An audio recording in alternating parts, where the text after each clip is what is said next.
What's your favorite memory as a Philadelphia Eagle? You know what, man? Is number one, being drafted. Two was my very first playoff win, making it to the Super Bowl, obviously.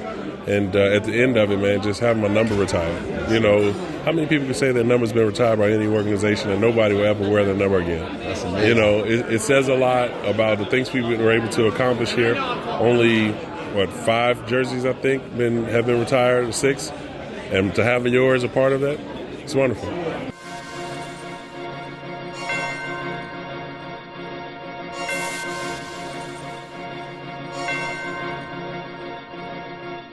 Okay, bro.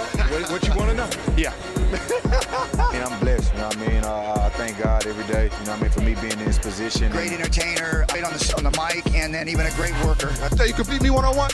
Mike could do that. All right, I got to put the shades on to be buck. Growing the game at such a global level. You can't keep up with me and be consistent on a daily basis. Hell yeah, look at him. He act too cool. He act too confident. To see it come to such reward for all the hard work that you put in and to rise to the top. Your chain turning in that perp. We're not. What up, this is KRS-One with the Takeover Files. Make sure y'all stay tuned on this. Realness. Going on, it's your boy Lito Takeover. This is the Takeover Files of Press Pause Production. Now, this man to my right, 1999, the city of Philadelphia, bougie. They're not born no more, man. The newest inductee to the Philadelphia Sports Hall of Fame. One of the, in my opinion, the greatest Philadelphia Eagles quarterback I've ever witnessed. Appreciate that. He had the moves. He brought the Michael Jackson moonwalk out. Absolutely. He had the cannon, and he had the personality to match. Mr. Donovan McNabb, how you feeling today? Man, I'm feeling outstanding, man. It's a beautiful day, man. Being inducted with a great group of guys. My dog, Rasheed, going in with me, Troy Vincent, Mike Sosha, who a guy I've watched for the last couple of years with the Angels. And, you know, it's an honor, man. You know, you played 13 years in the NFL, 11 years here, and to continue on and see now being inducted into the Hall of Fame, it says a lot. Yes, sir. It says a lot. How did it feel to have Coach Reed, fly down like he don't have a game this week? Well, that was a conversation we had, and he said he wouldn't miss it for the world. I mean, you know, me and him, like I said, we're both tied to the hip. You know, his first head coaching job was obviously his quarterback. And you usually see kind of coach-quarterback combinations. It takes a couple years to get going. You know, we were in the playoffs in the second season. And, you know, things we were able to do here are special. The fans will always remember it, will always remember it. And not only just Andy, I mean, have my offensive line here, my running back here. You know, my family and friends from Chicago came down. So it's an exciting time. Yeah. And the fact that you shouted out all your offensive linemen, you know, running back and your coach through your first intro to your speech was just amazing to me. Real quick, what's your favorite memory as a Philadelphia Eagle? You know what, man? Is number one, being drafted. 2 was my very first playoff win, making it to the Super Bowl, obviously.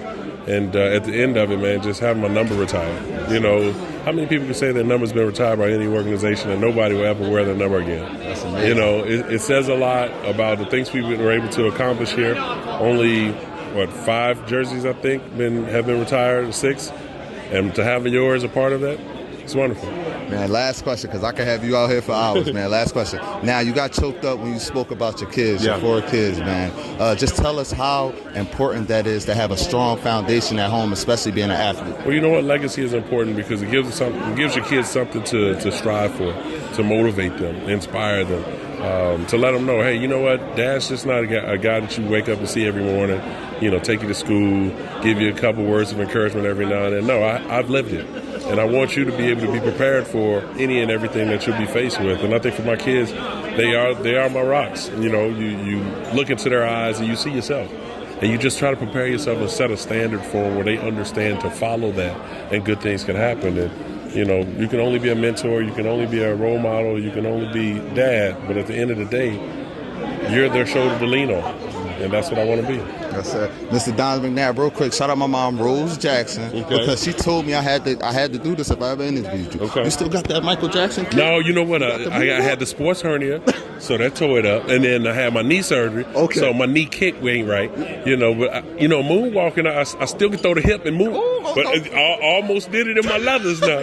You about to have me pull a hamstring Hey, out listen, here. no, we can't do that, man. This is a great night, man. It's all celebration. That, man. The legend, future NFL Hall of Famer, Philadelphia sports. Yes, sir. Hall of Famer. Yes. The one and only. From Chicago to Syracuse, from Syracuse to Philadelphia. Mr. Donovan McNabb. Ace. Growing the game at such a global level. You can't keep up with me and be consistent on a daily basis. Hell yeah, look at him. He act too cool. He act too confident. To see it come to such reward for all the hard work that you put in and to rise to the top. Your chain turning, we're not. What up, this is KRS-One with the Takeover Files. Make sure y'all stay tuned on this. Realness.